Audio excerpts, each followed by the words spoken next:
أنا قررت أن أنسحب من العملية السياسية حتى لا أشترك مع الفاسدين بأي صورة من الصور لا في الدنيا ولا في الآخرة. Le leader chiite irakien Moqtada Sadr annonce son retrait définitif de la politique et la fermeture de toutes les institutions liées à son mouvement. Une annonce sulfureuse survenant alors que l'Irak est plongé dans une grave crise. Peu de temps après l'annonce, des dizaines de partisans de Moqtada Sadr ont pénétré dans le palais de la République pour y manifester leur colère.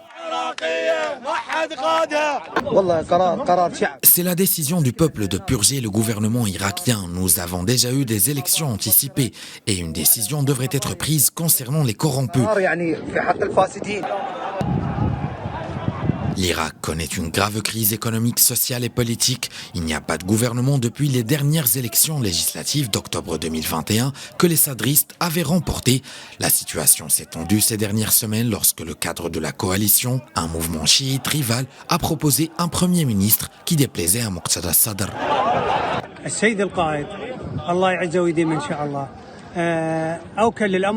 Notre chef spirituel a délégué le sort de l'Irak à son peuple. Nous, peuple irakien avec toutes ses composantes, sunnites, chiites et kurdes, sommes unis contre les corrompus. Notre chef n'est pas affilié à un groupe politique puisqu'il s'est retiré 2 fois du cadre de la coalition.